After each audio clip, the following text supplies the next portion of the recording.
First on the agenda today, we are going to welcome our newest trustee, Mr. Kevin Arell.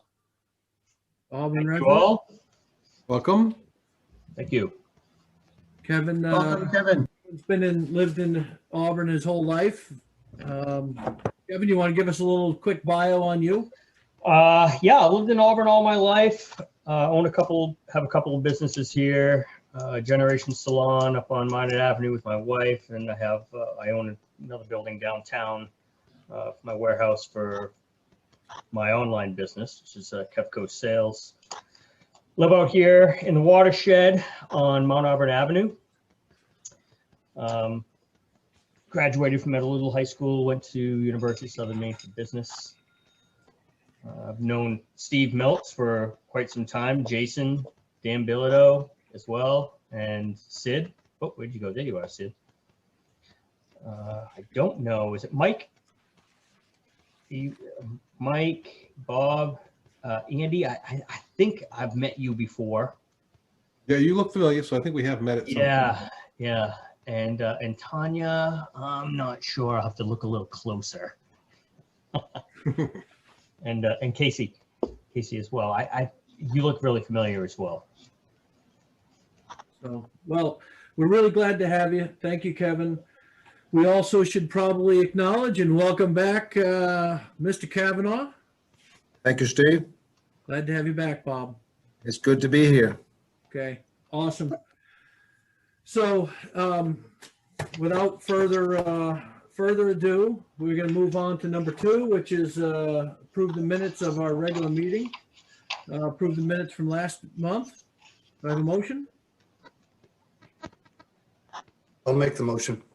Okay, KC moves to approve the minutes. We got a second? Second that motion. Bob seconds. Is there any discussion? All in favor? Aye. I'm sorry, did you have? Oh, aye, okay. Yes. All right, that's 7-0. Okay, we're going to move on. Financial report, Tanya. Or as Steve says in the sewer, Tanya. Tanya.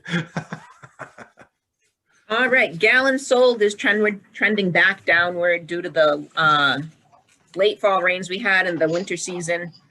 Currently, we're about 2% below budget year to date. Revenues are trending strong, which we expected for the first quarter due to the rate increase last year in our flat budget. Cash on hand at the end of February was almost at 1.9 million. Definitely ready for construction season to begin. Past due receivables are improving with the diligent collection efforts from the office. Our 60 and 90 day is looking really good. And I would like to mention, we don't have anything on it this month, but we have changed the capital expenditures on the statistics page there, this guy. Mm-hmm. The capital expenses are now going to include benefits. And we don't have anything on it yet this year for water, but when we do, that will include that. And I do want to mention that that is not going to change the operating statement or the balance sheet or the way we budget. That is all going to stay the same. It's just showing benefits on that one. This is a complete independent sheet, and we're just showing benefits in the projects. Excellent. Yeah, thank you, Tanya. I want to thank you, Tanya, for that, because that's really important for us to be able to compare, if we ever needed to, what it costs for outside services compared to what the true cost is for internal. And it just gives us a better way to compare what the true costs are. So very good. Thank you very much.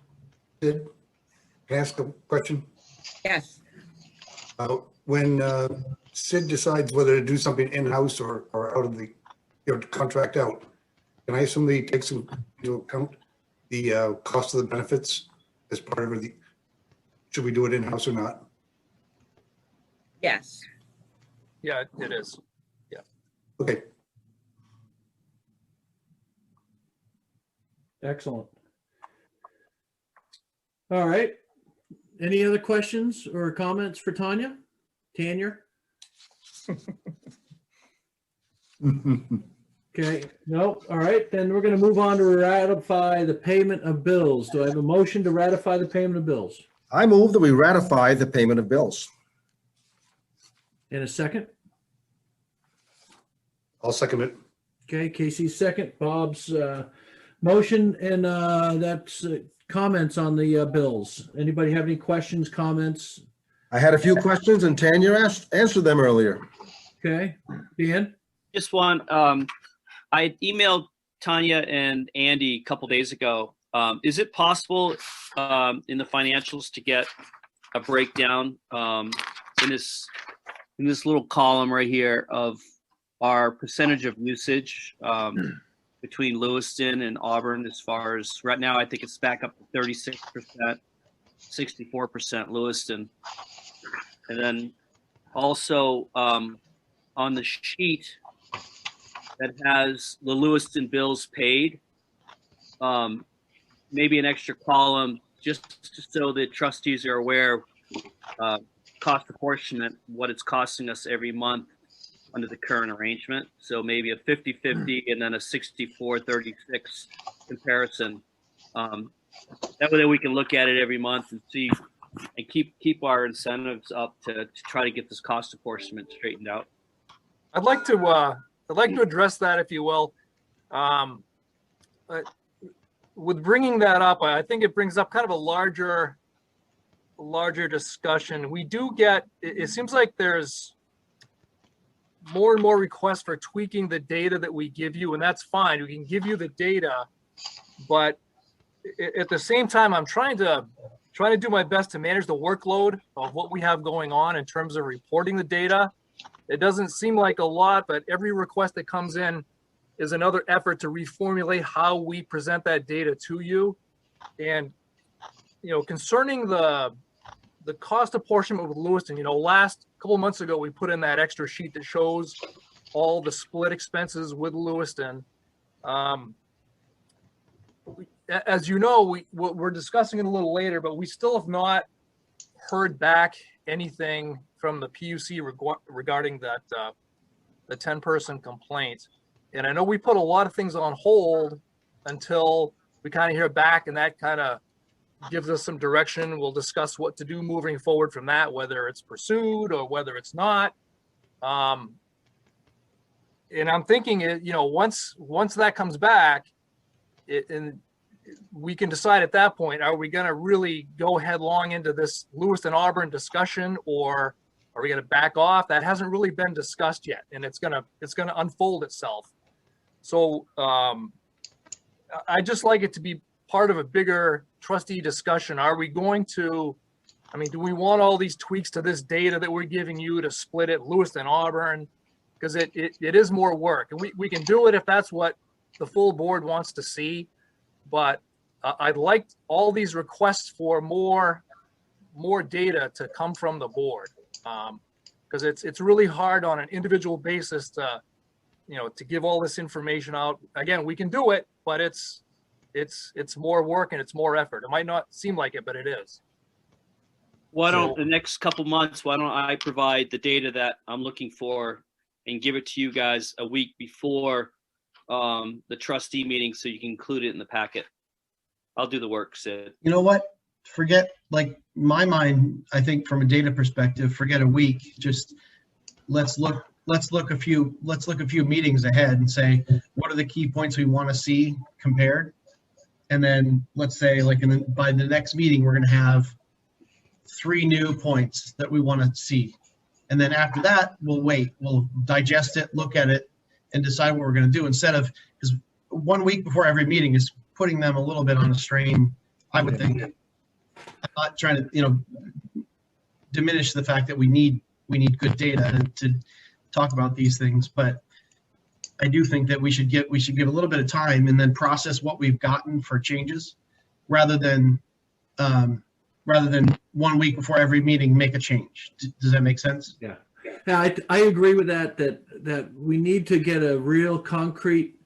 So I appreciate both Dan and Jason, what you guys are saying. Let's because we do need to get a better handle on this whole, and I agree with Sid as well, that this is a part of a global move forward to addressing the MOU, addressing the larger picture between Lewiston and Auburn, the watershed, the Auburn Water District and the Lewiston Water Department.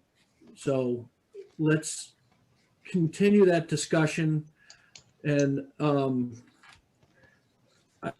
so I'm hearing where everybody's coming from, and I think I agree that until we get a full response back from the PUC, we're going to need to know what that's going to tell us what our next step needs to be. That's what I'm thinking. And I do agree that we need to start. And Dan, if you have some thoughts, I'd like to know what those are and what information specifically you'd be looking for, so we can have more concrete conversation. And I would prefer to have, you know, any data that becomes part of the packet as a public document. I'd like that to come from us, you know, well, Yes. from Group discussion, yeah, from all of us. right. Any of that information that, and I'm just going to assume any of that information you're going to take, Dan, we're just going to share internally Yeah. until, yeah. Steve, I mean, the water flow is really simple. It's two calculations based on total withdrawal and then AWD and LWD. Comes up with the percentages.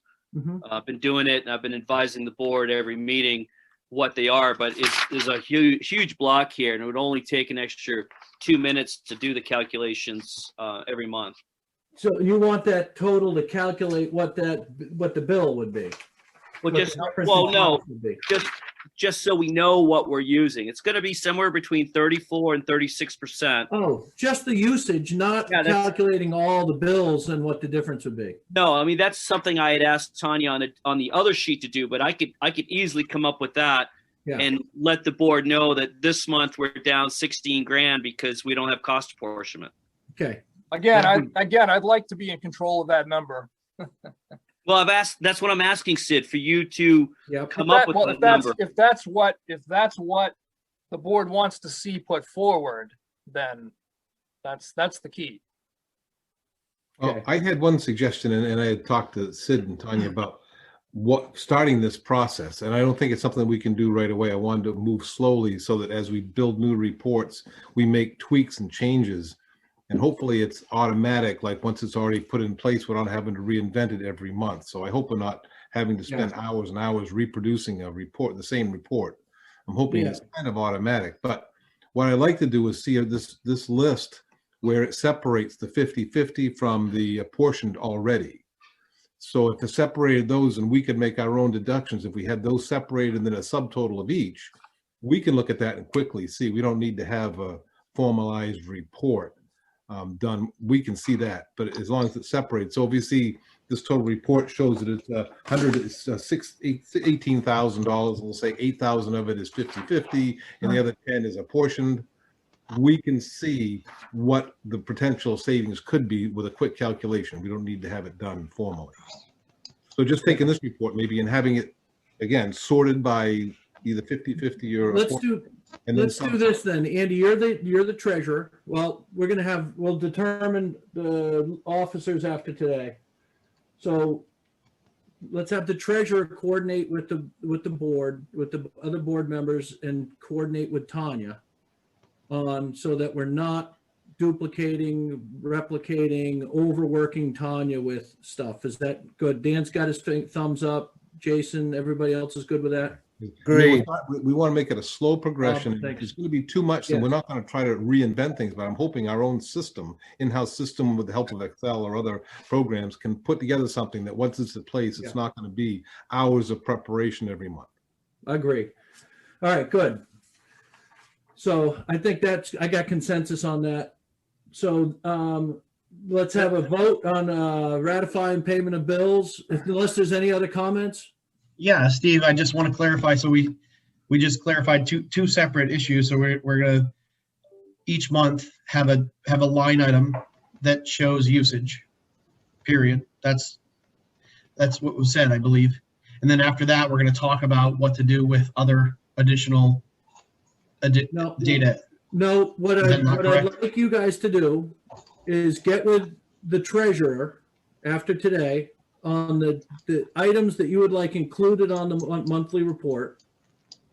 And then we'll get the treasurer coordinate with Tanya on what is going to be added, and you guys work it out, and then the treasurer will make sure that we're not overworking Tanya. Yeah. No, I guess where I was coming from was that one data point, it seemed like there was already consensus on usage. That's just a simple, should be a basic, I don't know where it comes from. I don't know if it's a meter thing or if if something has to be calculated, but am I incorrect polling the board here? Do we have consensus that we'd like a usage number each month? Just then we'll talk about the rest, or I think that's what we talked about was being able to report the usage number, whatever that is, each month. Yeah. And then eventually getting to the point where you will have a report that's easily for you to, if you're looking for the potential savings, you can look at it real quick. We're not going to have, unless it's, we don't want to calculate those percentages and go through a lot of work to come up with an exact program. We just want to separate the expenses 50-50 from a portion, and then we can make our own determination from there what the savings could be. And then eventually we can have quarterly. So that could be as simple as Sid saying this month it's 66.34. That's it. You got it, right? Right. It doesn't need to be on a concern. Correct. Right. So we'll do that, and then we'll talk about other. Right, and then anything else we'll coordinate through the treasurer. Yeah, just let me know what you want to do, and we'll see what we can do to make maybe something out of this report that we don't use or not needed much, and replace it with something else. Okay. All right. Do we need a formal vote to just ask? No, that we need to ratify the payment of bills. Okay. We need to vote on that. Is all in favor of, unless there's any other additional comments? Aye. All in favor? Yeah. Yes. Okay. Against? Arel, I'm going to count you as a yes. Thank you. Yeah, I got you already, Dan. All right, that's 7-0. All right, we have an open session. Do we have anybody on the line that would like to speak? There's nobody from the public on the Zoom meeting. Okay, so that means we're going to close the open session then. And we're going to move to the activity report, project update, Mike Broadbent. All right, I'll share my screen real quick. So your activity reports for the month of February, we did have 3 water main breaks in February. They were all on cast iron mains, and they were all circumferential cracks, which is fortunate because those are the easiest to fix. Cast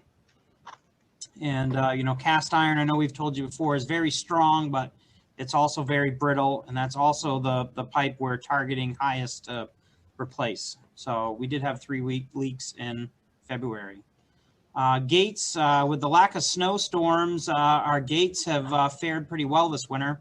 Normally they get beat up by the plows and a lot of winter snow removal, but activity's been pretty light for typical Februaries. Hydrants, again, in the winter months, we do a lot of hydrant maintenance, making sure the hydrants are accessible, visible, and operational, free of water so they don't freeze up. We did have a few hydrants that we've had to repair from plow damage and accidents, that type of stuff, but nothing out of the ordinary. No new services in February. Service work, again, now that we're in the disconnect list again, we're making sure a lot of service boxes are working so that we can actively use those. We've had a number of calls ever since the pandemic started. There's a lot more people working from home and pay a little bit more attention. We get a lot of calls that, low water pressure. We always investigate those. We check their pressure coming in from the street. Typically we find that it's, a filter or a screen on one particular apparatus in the house. And when you see that it's on owner, we know that it's not an issue with our system. So, but ever since the pandemic, there has been an uptick on calls like that. I think, again, there's a lot more people working from home, but nothing out of the ordinary there. Meters, pretty standard. No water quality calls. I think this is where Dan was talking, every month, this activity report, this is numbers that that come from our water treatment plant. This is our finished water delivered to our customers, what we pump every month. This is what Lewiston provides to their customers, the total produced finished water here. You know, you guys had consensus, so we can add that block here and just kind of break the percentages down for you on a monthly basis. I can just kind of title it here, you know, February, or, you know, next month will be March breakdown. I'll give you the percentages. But again, just some perspective on this report. This activity report has been put together this exact same format since 1997, and we do use it for many other applications, not just reporting to the trustees. But I don't think that's not going to make a difference on any of the other reports we do. It's not going to hinder those. So, but it should be easy enough to add. So we'll stick that right there.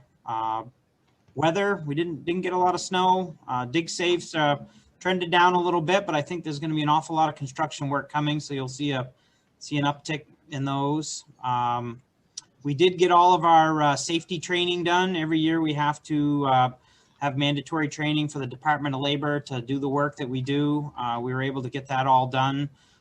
So now we're ready to go and can focus on work moving forward. Any questions on the activity report?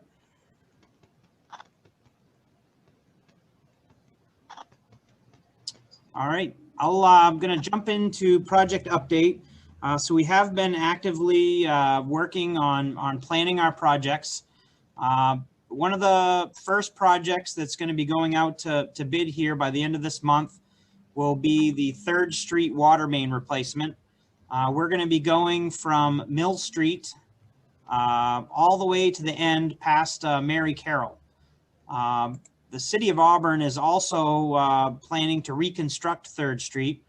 So we're going to be putting this water main work out to bid as part of that project. We've already put that together. That's something they're hoping to have that out by, like I said, the end of this month, first week of April. I'm hoping that we'll have bids back so that this board can vote to award our portion at the April meeting. So, but that right now, we don't need any action on this one, but we do have this one ready to go out to bid. The next project that we are going to start working on first in-house is going to be this project on Stevens Mills Road. You've got Hotel Road here. The district has a cross-country water main that comes off from Hotel Road and connects over to Edgewood. That main has a checkered history of breaks. It's hard to access because of it's basically a wood lot. So it's difficult to keep that. There's also quite a bit of development ongoing over off Stevens Mills Road. There's some new ball fields going in over here, and they're going to be looking for irrigation. Currently, there's no water here available for them. There's also some development going on in this lot here. I believe they're putting in four duplexes. So as part of this project, we're going to be running a new 8-inch water main up Stevens Mills Road over to Sprucewood. We are then going to terminate this 6-inch cross-country main, and we will have to run a new 2-inch line in to pick up these two services. We have in our capital budget $94,400 to complete this project, and I would like the consensus of the board to go ahead and move forward with that work. You guys want to take a vote? So you say, Everybody what's good the with new line? The new line, you say there's no water access right now to the ball field area. Right now, there is a 6-inch main that comes and dead ends roughly right here, right where my little cursor is. And then there's a private service that goes up to this house. And there's a service that comes over and feeds this house. The ball fields, their main entrance is going to be roughly here. They're looking for irrigation lines and also for a service to a snack shack in the future. So that's over in this area. Also, this development has with it a requirement for a fire hydrant. Right now, this system can't support that. The benefit to us is we can eliminate this main, so it's kind of a twofold benefit. We get to connect the loop, put a nice 8-inch pipe in to connect the Hotel Road with the all of this water is fed from the Garfield Road side, so this is an important loop to connect. So we're going to get that connected with 8-inch. We'll be able to terminate this and, and be able to serve more customers from here. And now there's other houses that are already connected, though. Everybody else along the way is connected Yep. to something. So, yeah. Because I guess what I was driving at was, this is very close to, we've had situations where the water district can't expand water service and have other ratepayers pay for expanded service for new users. And so I don't know how this fits into that, where we have new users and a new water line, and yet the ratepayers are going to absorb the cost of that. So to answer that question, There's no users on this line. so that Well, there is. There's going to be the irrigation and there's going to be the duplexes, right? but we're not In the paying for future. that, and we're not putting that in. So we're putting the main line in.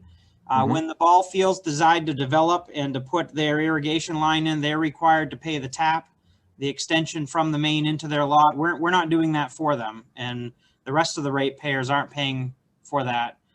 We're getting to put our water main in a right of way as opposed to an easement down through a woodlot that, you know, there's access issues. And again, we're eliminating this cast iron line. So we're really not expanding our, you know, yes, we'll have a couple of lots like this lot that will now have water access out front, but that's really the only lot that currently is not served by us. This lot here, if we weren't going out here, they could always run and get water from here. We're not extending this to serve anybody other than we are. This development here, they've already hired St. Laurent to cross Stevens Mill Road, run a new 6-inch line, set a hydrant, and they're running a domestic line up through a right of way here. So Okay. again, we're not doing that. I just want to be careful because again, we've turned down Taylor Pond and we've turned down a lot of projects to expand water lines. And then all of a sudden we do it for the ball field and for this development here. So I just want to be careful. Yep.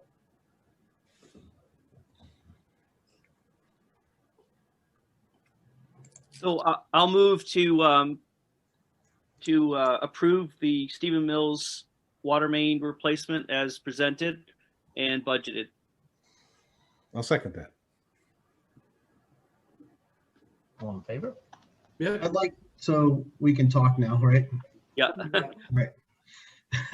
So my question, I think this might be good for me, feeling like a new, but also Kevin, when there's a project like this that comes up, proposal to change, how much of this is going to be from something we've already budgeted, or how much are we talking about something new that we're adding midstream in the budget, taking from some other portion?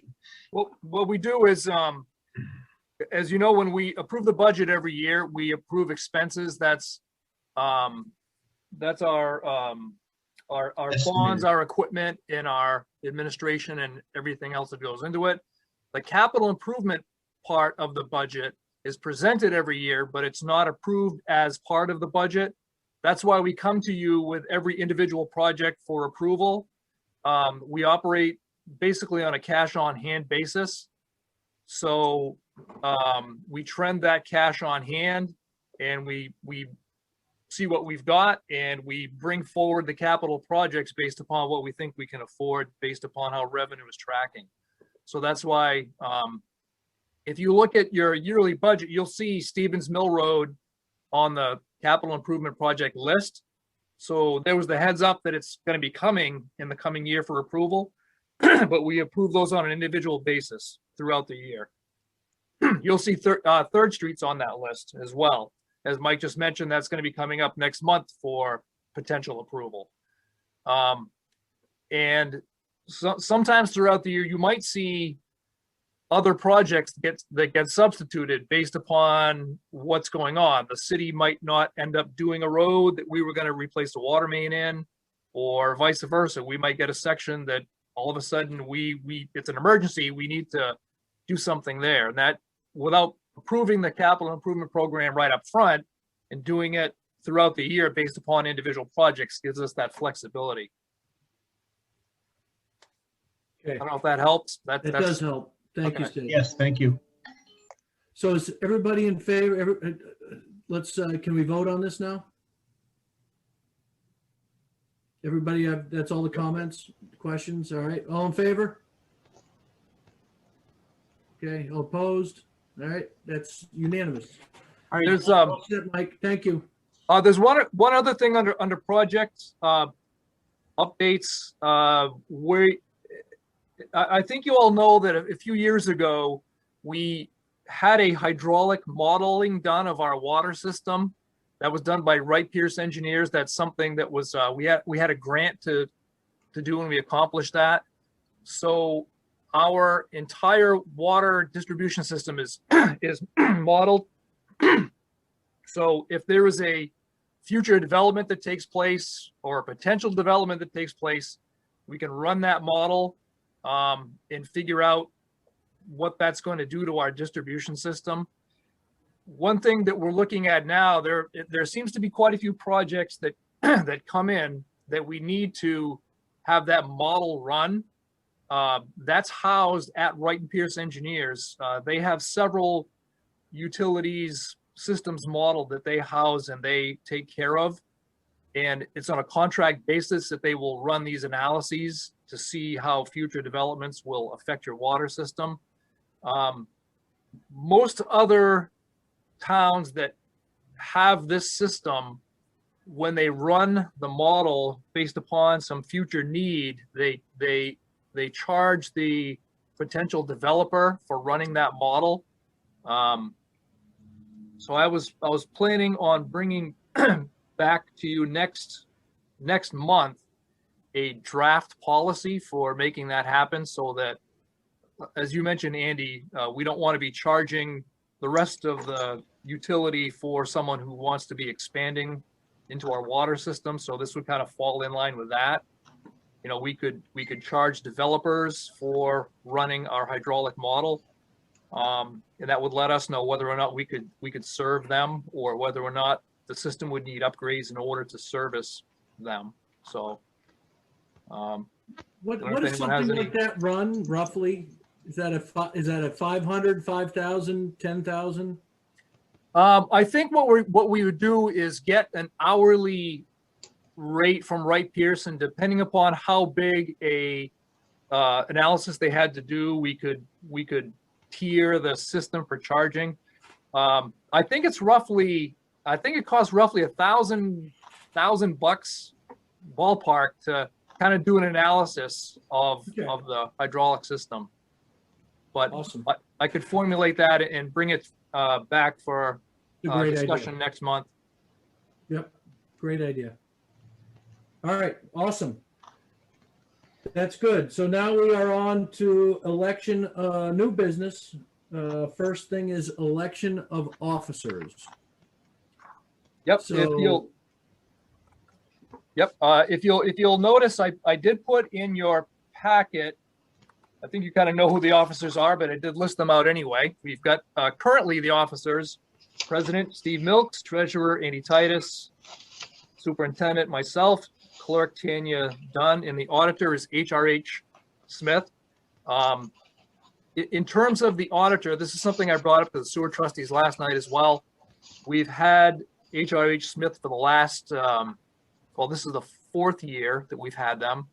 The first,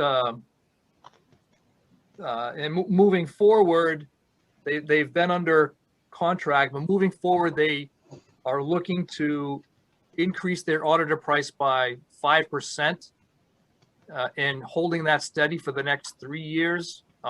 There is, in speaking with them, they're going up a little bit because of the additional reporting that will be required in the coming years. There's a couple of additional GASB requirements for providing the audit.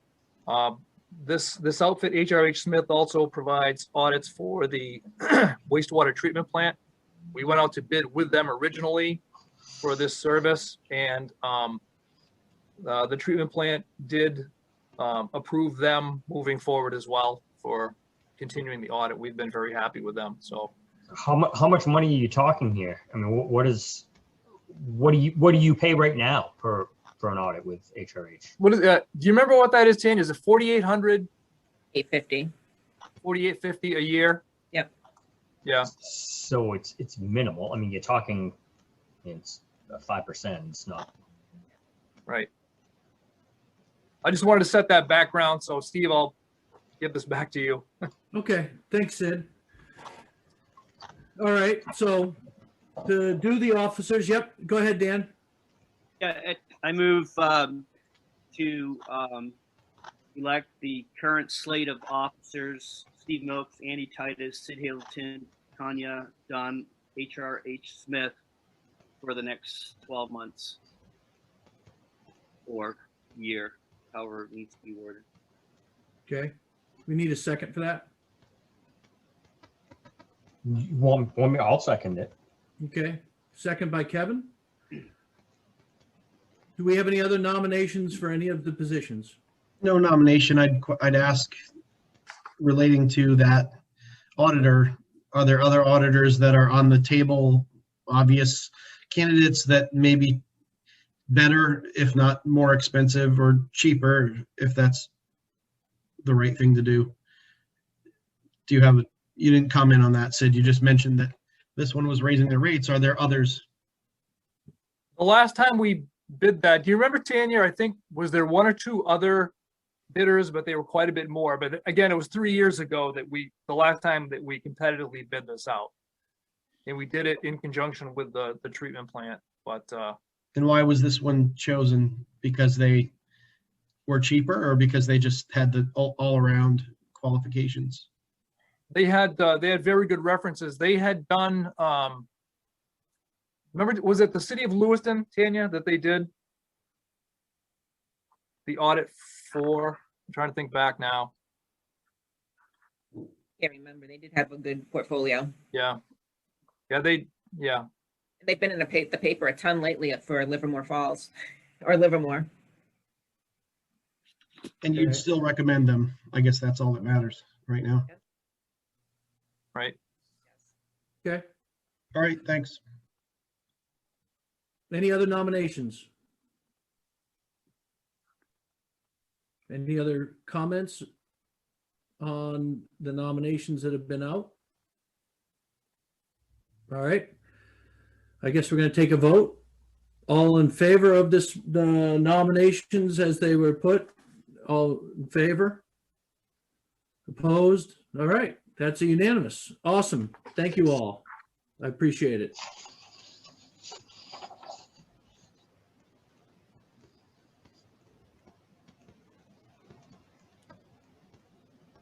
All right. See you later. All right. That was a bad joke. All right. Water quality update. Yes, the water quality this time of year is as typical this time of year. There's a solid ice cover on the lake. The turbidity is down. Right now, it's trending in the 0.25 to 0.29, which is really, really good. So everything is quiet on the water quality front. I'm not sure what the ice cover is. I don't think we've been out there to drill it recently, but with the warm temperatures, it's supposed to be up in the 60s next week. I do anticipate that breaking up fairly quickly. We are trying to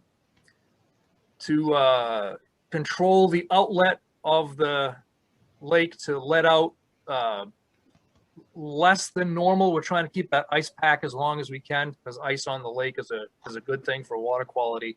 So we're going to try to manage that to maximize the ice time on the lake. Do you have a question? I saw your hand up, Dan. Yeah, I'd flown over it this morning with a student. The western shore and the eastern tributaries that come in, the northern and western tributaries, you get just a little bit of open water. Otherwise, it's solid, like Sid said. And we had about 15 inches 2 days ago on the west shore, to give you a ballpark, and probably, I'm guessing, 12 to 14 inches towards the east side. So it's going to be probably covered for at least another week or two, or a couple weeks, 2 or 3 weeks, hopefully. I know in the past, kind of a rough rule of thumb, when the outlet side of Route 4 is ice-free, the ice in the lake goes out 2 weeks later. It's kind of a rough rule of thumb. One thing I'd like to show you folks, we just completed 2 timber harvests out there at the lake, and I don't know if Mike, if you can cue that up. The Lewiston Police Department recently purchased a drone, and they did a drone flyover of the Summer Street timber harvest. I'd like to. It's I think this maybe lasts 5 minutes or so, but I'd like to just show you this drone video. It's really kind of cool, and I think we can use this in the future for our harvest, showing like a before and after, and just doing a good job of documenting it. That's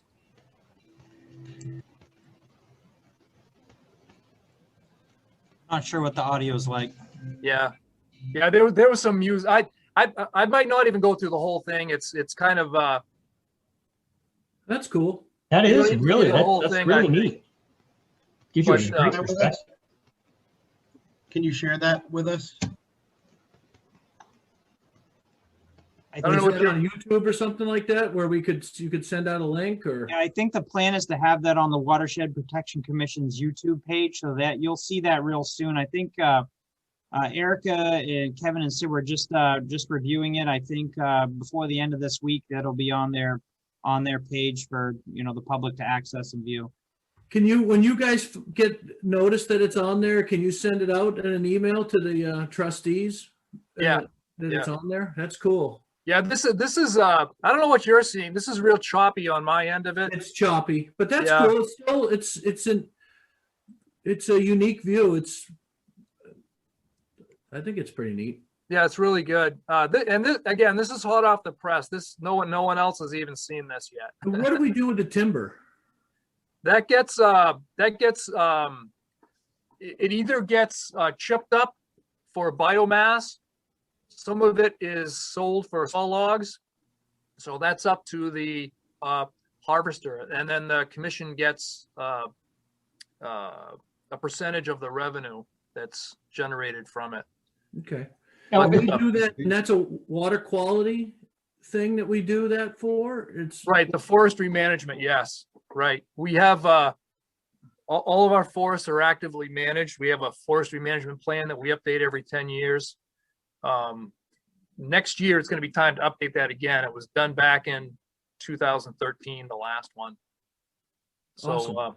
yeah, it's quite a process. all right. Well, And how cool. much money Thank you. does that generate? What's that? How much money do they think that's going to generate? We don't have the numbers in yet from this latest harvest. It's, I don't think it's going to be terribly significant, but it certainly covers the cost of administration and then some. So it's, we're not out there to, if we make money from it, it's great, but we're not there to maximize timber, cords or anything like that. It's all for water quality management. Gotcha. Okay. I can get back to you on that once the revenue numbers are in. Isn't it usually $10,000-$20,000, Sid? Well, it really depends on how much we do. We haven't done any for the last couple of years, but we're looking to actively start managing again. Yeah, it can run up in that area. No, not bad. Good. All right. Well, thank you. I appreciate that. That was, I'm looking forward to seeing that video a little bit more. So, Sure. Hey, now we are on to the gull management. Sid and I chatted a little bit about that today. And so to preface this section, there's been a lot of talk about, news about the 177,000. It's a placeholder estimate. It's not an estimate. It's a placeholder from a budget standpoint. But what Sid was going to do, and did you get a chance to do that, Sid? What we talked Yeah, we did. about? Yep. Okay, Sid's going to give us about the last 3 years of what we actually spent from the gull management, and then knowing that this part we're going to. And I'm going to let, after Sid gives us that, Dan, you have some thoughts on what we can do. I don't want to get into a half an hour gull management thing, but I'd like to have your thoughts after Sid's done, if that's all right. Thank you. Yep. So as Steve said, that gull management, that contract is held by the Lewiston Water Division. This has been in place since like 2005. The amount budgeted that USDA has a contract with has been very steady at about $175,000.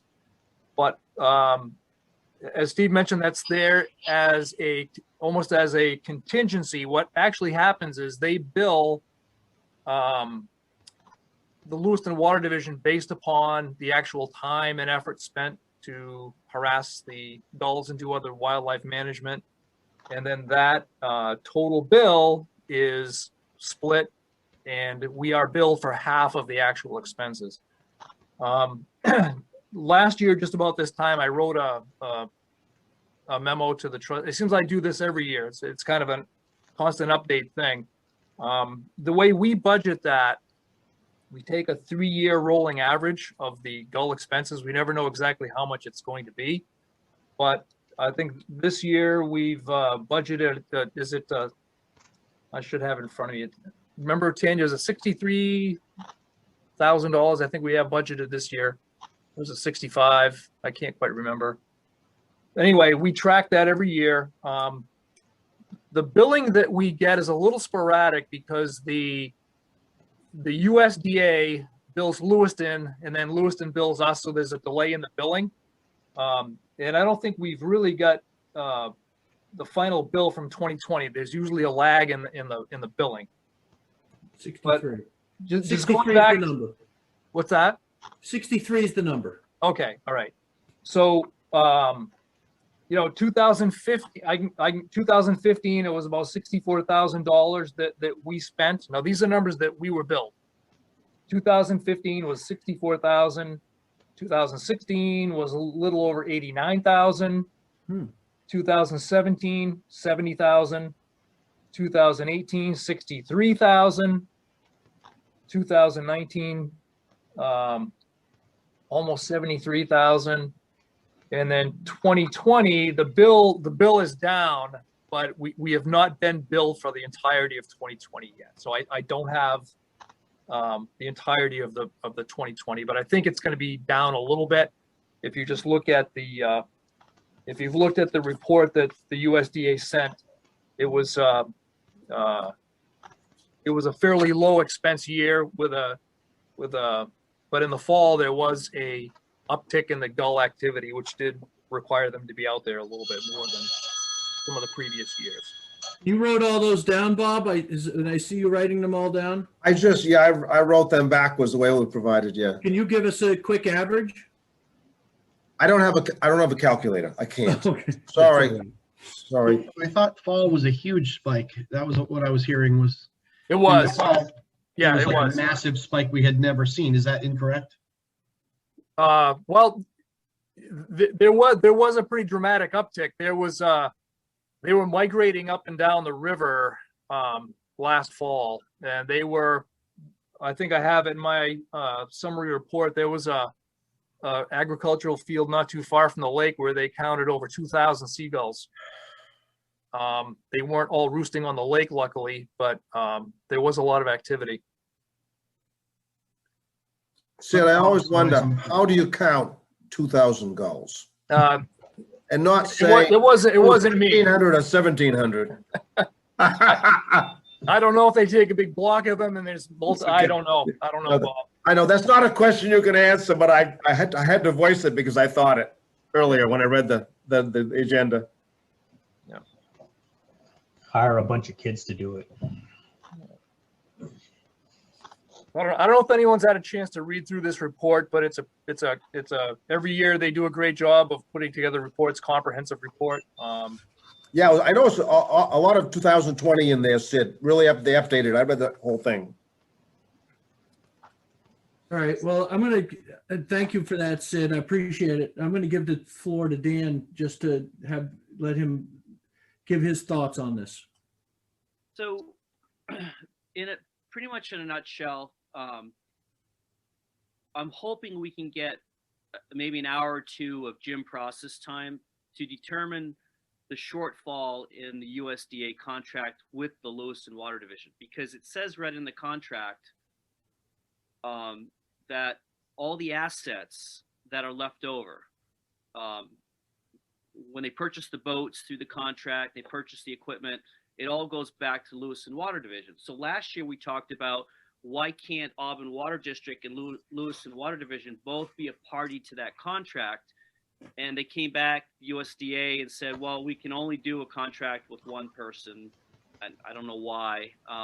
So just having Jim review that, if cost apportionment comes through, I suggest, or I think he's going to suggest, that as an Auburn Water District, we have a separate agreement with the city of Lewiston because they just bill us at random.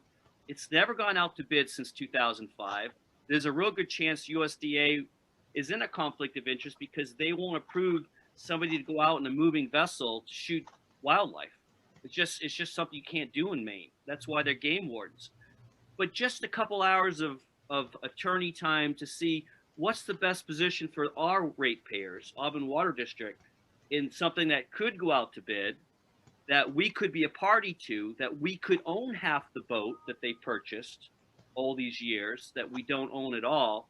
And then when cost apportionment might come down from the PUC or through a renegotiation of the 1999 memo, who knows, maybe we'll only be paying 60-40 on the cost of this bird mitigation program. So what I was going to suggest, and I can make a motion, that our treasurer get with Sid after Jim Pross reviews the current contracts, and they can discuss what we can do for our ratepayers, maybe save a little bit of money. Okay, so can you restate that motion? Yeah, so I'll motion that to allow our attorney, Jim Pross, to review the existing contracts and the USDA procedures, and then get with our treasurer and our superintendent for a suggested going forward plan. If that To is discuss options, yeah, okay. if that is worse said than the first time, but Do you got that, Tanya? Or as clerk, is that clear? Allow the attorney to review existing contracts with USDA and negotiate or discuss with treasurer and superintendent. yeah, Yep. so the existing contract is between the USDA and the city of Lewiston. So to review that contract and also review USDA procedures. So maybe he can come back with a better recommendation of how we can be a party to those contracts. Mm-hmm. Do I have a second? Well, Second. purposes of second, I'll second it for the purpose of discussion. Okay, that's seconded by Andy. So now we have discussion on this motion. Steve, Anybody I have thought any- we were under the understanding that USDA only does two-party agreements on this type of thing and not three-party. And we are a third party. So this proposal wouldn't work because we're a third party. I thought we had already pretty much gone over, understood that. It seems like we're bringing this back again and we already understand. It seemed to me like we received that information from Lewiston. I could be wrong, maybe Sid received that information from the USDA. But it sounds like what the question is for Jim to review this and kind of confirm or give us just an overview from his perspective. Is that what you're suggesting, Dan? I'm suggesting that I think the simplest approach is Jim's going to make a recommendation and he's going to want us to be in an agreement or have an agreement with the city of Lewiston. That way there we can say, hey, if we continue to pay 50-50, we're going to continue to own 50% of the assets, et cetera, or there'll be a process to put it out to bid and how we could do that.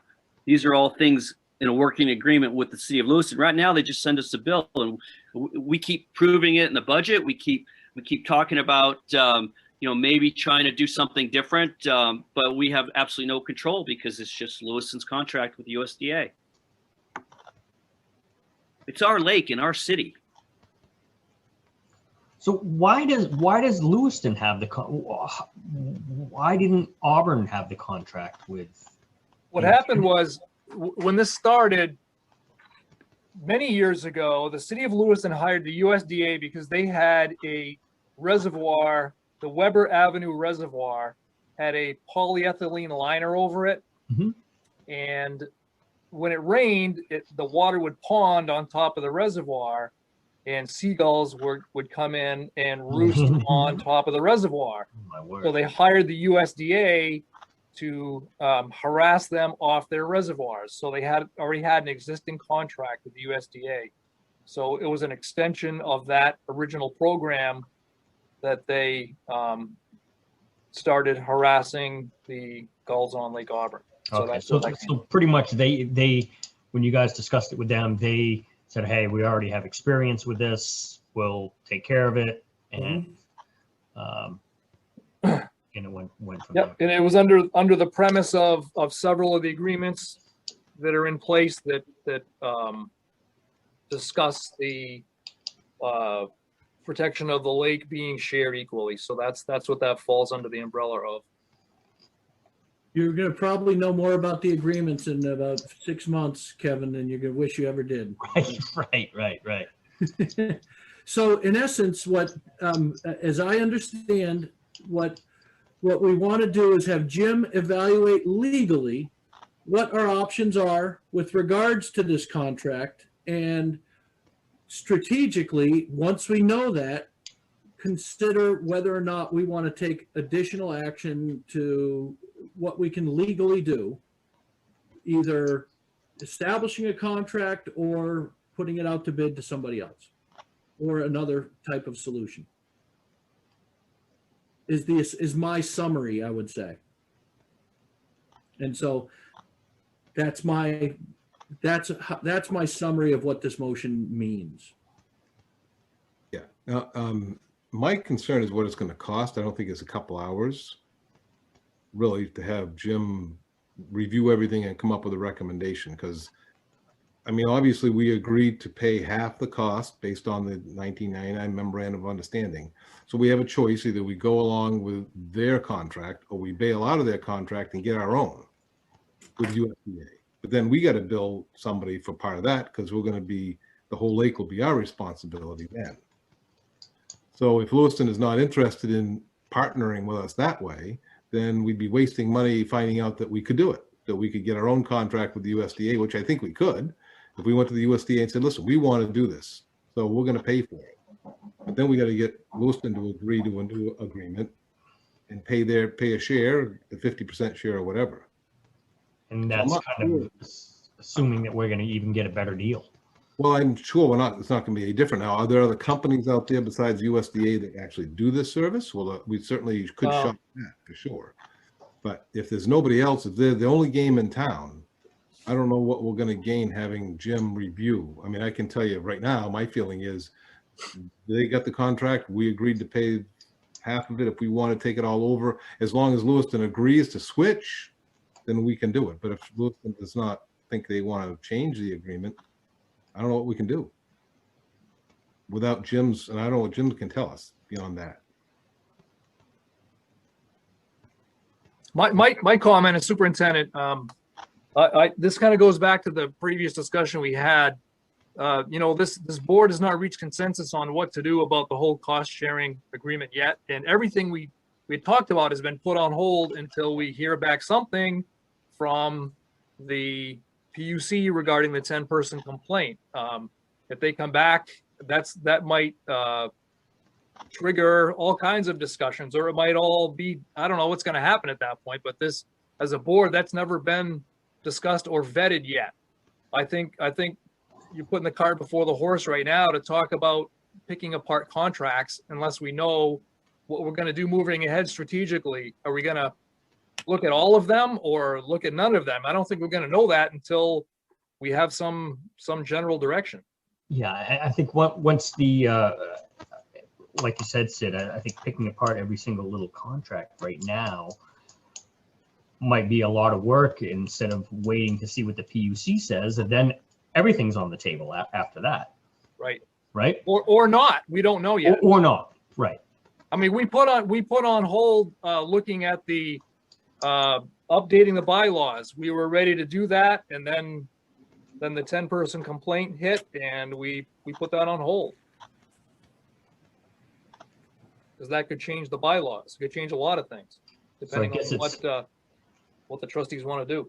I guess it's whether or not you want to, we want to be patient and wait for the PUC's response, or do you want to be proactive and start picking apart, start taking a look at every one of those little contracts and tweaking them before the PUC comes back with their answer. Well, as what Dean was talking about, see, because one of the concerns that I had was, again, the ownership of property. Virtually every agreement we've ever had in these interlocal agreements shows that if we ever dissolve the contract with them, that whatever property has been accomplished between the two, it's split 50-50. But it looks like we have an agreement here where Lewiston receives the property no matter what happens, and how that happened, I don't know. If that's true, that means any equipment like the boat or whatever comes up, Lewiston owns it no matter what, and we don't have a stake in it. That bothers me, and maybe we should look into something like that as maybe an amendment to the agreement so that we have fair ownership of equipment that's acquired through this 50-50 split. That was something we could look into to start with, but that shouldn't take too much money to find out if we have a leg to stand on there.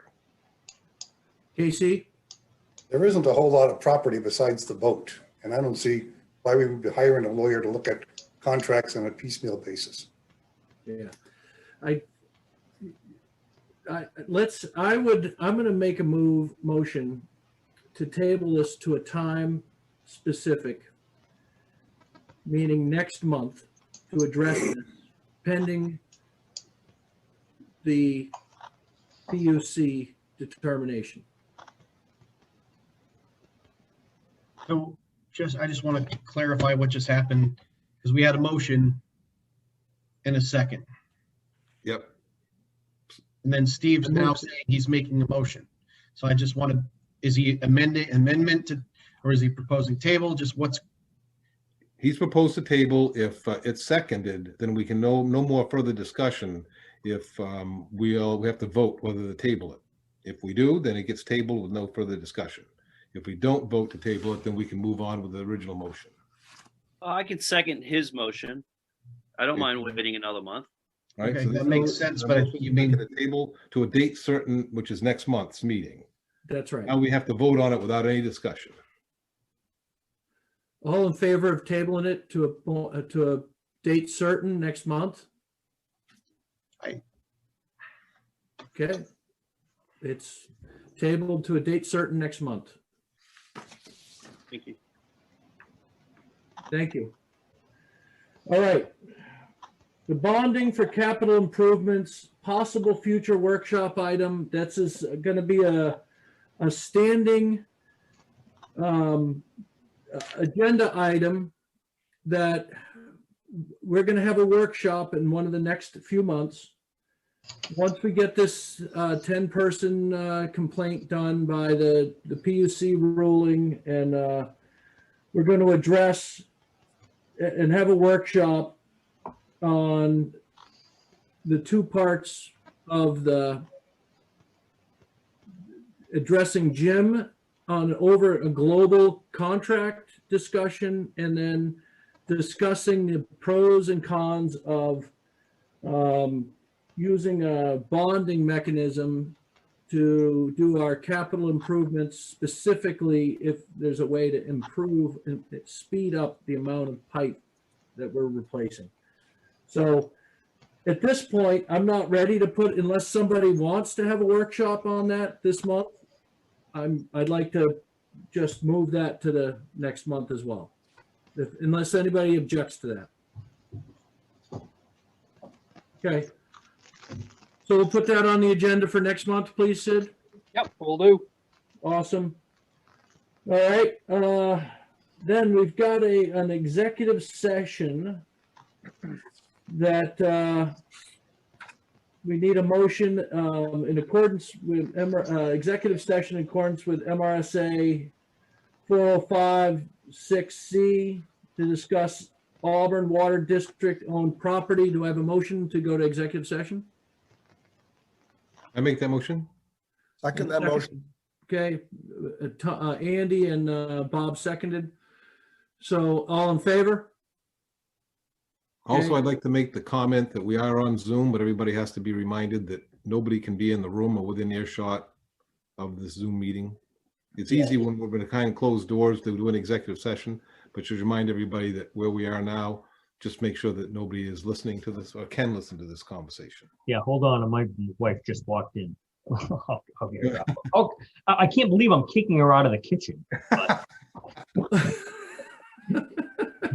All right, Sid, session. You're now recording and back in open session. Awesome, thank you. All right, so now we're on to some old business. Sid, you're gonna give us an update from what you know, status of the Auburn watershed study? Yes, I spoke with Eric Cousins today. He is the city coordinator for the City of Auburn watershed study that they've hired the consultants to do. They're basically 3/4 of the way through their interview process. They just have a few more to do to wrap that up. And they are currently assembling, they're doing a modeling of the watershed, and they're assembling all the data for that, and they're looking to wrap that up as well. I think they're going to have something back to the city, at least in a draft form, sometime in April. So that's kind of all there really is. There's not a ton of detail there, but they're moving through their interviews, and they've interviewed myself, and they've interviewed some others as well. So I think it's moving along. Cool. Yeah. Thank you. Last month, though, we talked about, Sid, that you were going to let us know what that interview was involved and what the questions were and what the answers were. Maybe that can be done in the form of a report, some future date. It was Sure. supposed to, yeah, an executive summary to include the questions asked as well as the answers provided. Yep, I can. I don't know if you want that as part of before their report comes out, or No, I don't think it's going to change my opinion of well, it won't change the progress of the report. Yep. It's their report. I just think that it was interesting. I'd just like to know what questions they asked and what the answers were given as it relates to, so see how it fits in with the report. yeah, I can brief that up for you. Great, thank you. All right, anybody else on the watershed? Any other questions, thoughts? The move to Lewiston cost apportionment. Yep, that's just again, that's another placeholder, because Placeholder. at the time that this report went out, I didn't know if we would hear anything between that time, and we have not. Great, so that's going to be for when we hear from the PUC, and we're going to, we'll then move forward. Yep, Jason? Yeah, so we talked about potential notes from Jim.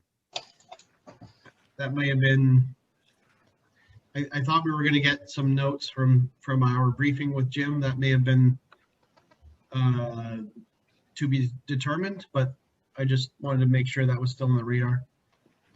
I don't know what the, From his executive session that he gave us, is that what his assessment of the contracts? well, I don't think we can have, we can't have formal notes from the executive session, but I thought he had some summary that from the work he did that was put together that was available to us. I just wanted to make sure that was on the radar. Yep, an executive summary of his assessment of the contracts. I think he said he could do that too. I thought he was. He did. Okay. We're still waiting. So I'm going to take, so we've got, so I'm going to just get a summary for what I'm going to address with Jim. Okay, so executive summary on the contract assessment. Okay. What else were you going to need from Jim? I think that was it. All right, that's it. And then depending on what Kevin and Sid come up with for the tower. I mean, shoot. Just theoretically. So we voted not to, we voted to table discussions about Jim providing Tabled, right. formal report. Does this preclude us from asking his opinion on the topic to say, hey, a sentence about what you think we should, this is what we talked about. Can we mention, you're going to talk to him anyways. Yeah. Just ask him, just say, hey, this is on the radar, let him know. If he has any feedback, he might say, hey, hey, Steve, let them know this is going to cost X roughly, or something. Just, I mean, can you float it to him without having a formal shebang about it? About the cost of it?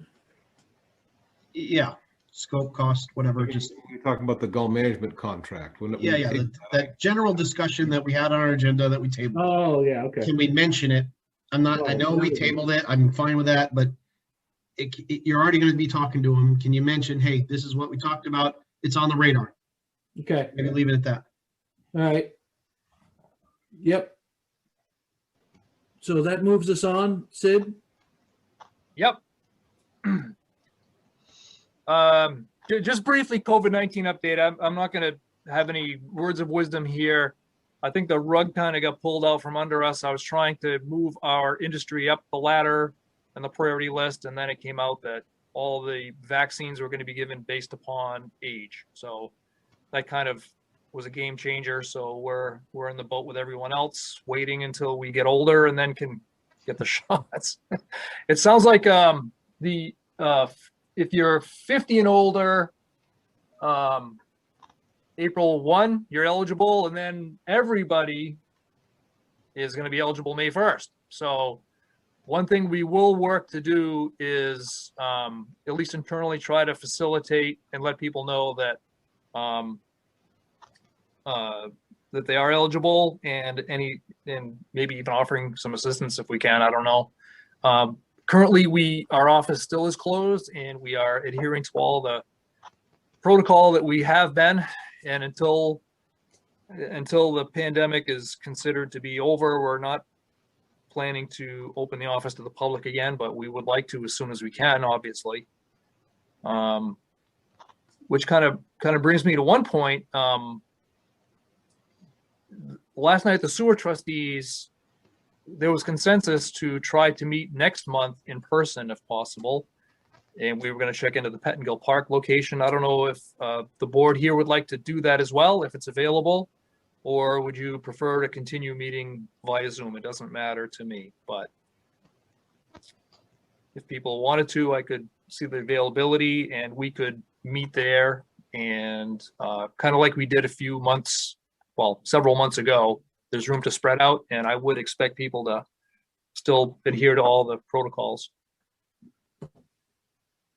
Yeah, I think the Auburn Senior Community Center will be a great location for next month in person, social distancing and wearing masks like we did before. We've been there before. It works well. I think it would be good to try to set that up in April for the water trustees. Okay, I can do that. Does everybody else good with that? I'm in favor of it. But I am too. I don't. Go ahead. Sorry, Casey. I'm in favor, but I'm going to have my second shot by then, so I'm old enough. Yeah, same here. I think it's still good to keep both options open so you can zoom in if you need to, because if you do get ill, which will come up to a trustee open session question that I had, where we might be looking at maybe a possibility of having an associate member trustee in our bylaws. So someone is on standby if someone gets sick, then we can have meetings, in person, and know that we'll still have a full board. Mike, you can do that, okay? I'm good with the in-person meeting. Okay. So my point was the same as Dan's, that if people are sick, or if people are traveling, or just whatever the reason is, not vaccinated, don't want to show up, we should have the option. I don't think we should exclude anybody from an in-person meeting just because they'd rather be on Zoom. For example, if someone, has a parent or grandparent or something that they live with, that, to me, it would be there's no reason we can't offer it. Yeah, we did both with Auburn Ski Association this fall. We had in person and Zoom, and it worked well. I'm good with that. Okay. Great. All right. So that brings us to the trustee open session. Who's got something? Dan, you got something? Yeah, just one item, just a future agenda item for consideration of an amendment to our bylaws to allow, like, the planning board for the city of Auburn for an associate membership. So for instance, Kevin just got on board, but he may have been associate membership for the last year. So he wouldn't be a voting party unless someone was absent, and then he would be a voting party, and then he wouldn't be coming into a 3-year term blind and not knowing what's been going on for the last 2 or 3 years.